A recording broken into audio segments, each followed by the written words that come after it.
नमस्कार। मैं सुरेश महापात्र आज एक अलग किस्म के विषय को लेकर के उपस्थित हूँ। छत्तीसगढ़ में सरगुजा से लेकर बस्तर तक, हसदेव के जंगलों से लेकर के बस्तर के जंगलों तक एक सबसे बड़ा मुद्दा वनों को उजाड़ने का चल रहा है। हसदेव के जंगल कोल खनन के लिए उजाड़ने की तमाम कोशिशें हो रही हैं और इन कोशिशों को लेकर के केंद्र की भाजपा सरकार और राज्य की कांग्रेस सरकार दोनों अपनी अपनी तरह की राजनीति कर रही हैं। जहाँ तक जंगल का मामला है और जल जंगल ज़मीन का मसला है, बस्तर में भी कम नहीं है। इससे पहले एनएमडीसी के बस्तर के बैराडीला के एनएमडीसी के डिपॉजिट 13 को लेकर के एक बड़ा विवाद करीब 2 बरस पहले खड़ा हुआ था और उस विवाद के बाद एनएमडीसी का पूरा कामकाज ठप हो गया। दरअसल मसला ये था कि एनएमडीसी की इस डिपॉजिट को खनन के लिए अडानी की कंपनी को देने का प्रस्ताव पास हो गया था और खनन की प्रक्रिया शुरू कर दी गई थी। उसके लिए निर्धारित कई मानकों का पालन नहीं किया गया था, जिसकी जांच चल रही है और फिलहाल वहाँ खनन रुका हुआ है, यह मान के चल रहे हैं। और अभी हाल ही में रावघाट, जो उत्तर बस्तर का क्षेत्र है, रावघाट का इलाका, वहाँ पर लोह की खनन की शुरुआत हो चुकी है और यहाँ खनन के साथ बीएसपी को लोह की सप्लाई की तैयारी चल रही है। और जैसा कि बस्तर में अक्सर देखा जाता है, तो किसी मसले पर पक्ष और विपक्ष अक्सर आमने सामने होते हैं। एक पक्ष विकास समर्थक होता है और दूसरा पक्ष विकास विरोधी कहला जाता है। और जो विकास विरोधी होता है उसे लोग लेफ्टिस्ट का तमगा दे देते हैं और जो विकास समर्थक होते हैं वो सत्तारूढ़ पार्टी के मुताबिक तय होते हैं कि वो लेफ्टिस्ट हैं या नहीं हैं। फ़िलहाल मसला ये नहीं है। मसला ये है कि आज से 2 दिन पहले रावघाट के इलाके में हमारे एक पत्रकार साथी मुकेश चंद्राकर और इंडियन एक्सप्रेस की जो छत्तीसगढ़ ब्यूरो हैं गार्गी वर्मा, ये रिपोर्टिंग के लिए गई हुई थी और ये इनके साथ कुछ ऐसे लोग थे जो लोग उस इलाके में लौह एस के खनन को लेकर के विरोधियों का समर्थन भी कर रहे थे। मुकेश चंद्राकर ने मुझसे फ़ोन पर कल चर्चा की और पूरी घटनाक्रम की जानकारी दी और जिस तरह से घटना की जानकारी सामने आई है वह काफ़ी चिंताजनक है। और इस चिंता को लेकर के बस्तर शुरू से ही सशंकित रहा है, क्योंकि जब भी बस्तर में कोई ऐसा मसला आया है तो सबसे पहले कटघरे में मीडिया कर्मी या पत्रकार ही रहे हैं। और मीडिया कर्मियों की सुरक्षा को लेकर भले ही तमाम तरह के दावे किए जाएं, पर ज़रूरत पड़ने पर राजनीतिक तौर पर या सिस्टम के तौर पर सबसे ज़्यादा दबाव मीडिया पर ही होता है, क्योंकि सरकारें बहुत हद तक नहीं चाहती कि ज़मीन का पूरा सच वैसा का वैसा दिखे जैसा है। और सरकारों की कोशिश ये होती है कि कई चीज़ों को जहाँ तक संभव हो रोका जा सके और यदि वो रोका ना जा सके तो कम से कम एक ऐसी मनह स्थिति स्थापित की जाए कि लोग हाँ सब कोई समर्थन में है, किसी तरह का कोई विरोध नहीं है।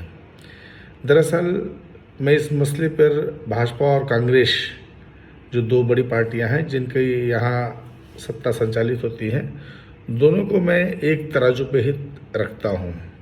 मुझे लगता है कि सत्ता में ऐसे मसलों पर सिर्फ चेहरे बदलते हैं, वैचारिक स्थितियाँ नहीं बदलती हैं, क्योंकि सत्ता तो चलती पूंजीवाद से है और पूंजीवाद की जो कुंजी है वो पूंजीपतियों के पास होती है।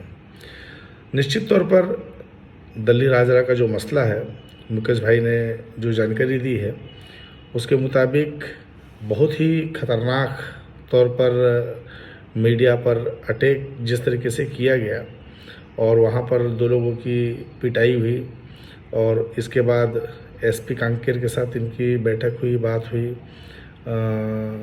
और एसपी कांकेर ने भी जिस तरह की भूमिका निभाई उससे और भी मामला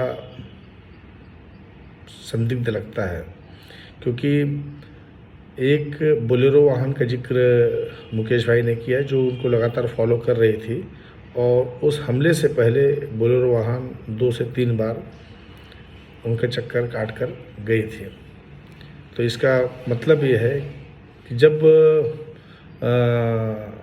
ये एसपी से चर्चा कर रहे थे तो वहाँ पर गार्गी वर्मा ने उस बोलेरो में बैठे शख्स को भी पहचाना जो एसपी के पास इनसे चर्चा के दौरान बैठा हुआ था।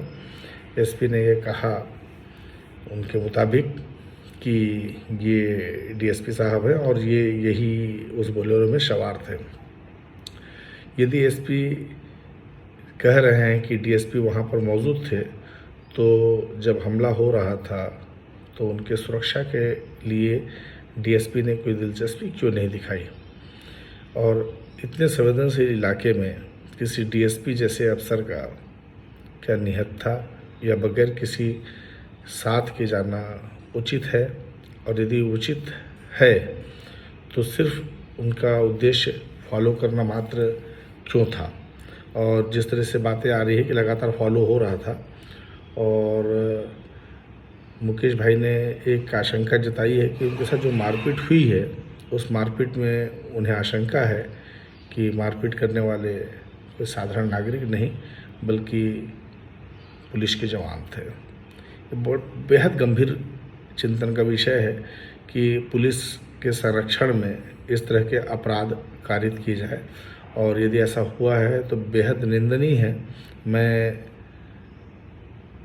मुख्यमंत्री भूपेश बघेल जी से यह अनुरोध करूंगा कि इस मामले को बड़े गंभीरता से ले, और चूँकि रुचिर गर्ग जैसे वरिष्ठ पत्रकार वर्तमान में कांग्रेस सरकार के और मुख्यमंत्री के मीडिया सलाहकार हैं, तो मुझे ये विश्वास है कि मीडिया के साथ जिस तरह की चीज़ें हुई हैं वो उसका ज़बरदस्त विरोध करेंगे और कोशिश करेंगे कि पत्रकारों के साथ इस तरह की स्थितियां निर्मित न हो।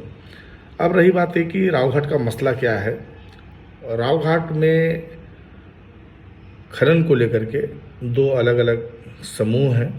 एक समूह विरोध कर रहा है, उस समूह की कोशिश है कि वहाँ पर खनन रोका जाए, क्योंकि वो मानते हैं कि जहाँ पर खनन हो रहा है उस खनन से एक ऐसा स्थान भी प्रभावित होने वाला है जहाँ पर देवी देवताओं का मेला लगता है या उनके राव देव जो हैं वहाँ उनको नुकसान पहुँचने की संभावना है या अंदेशा है।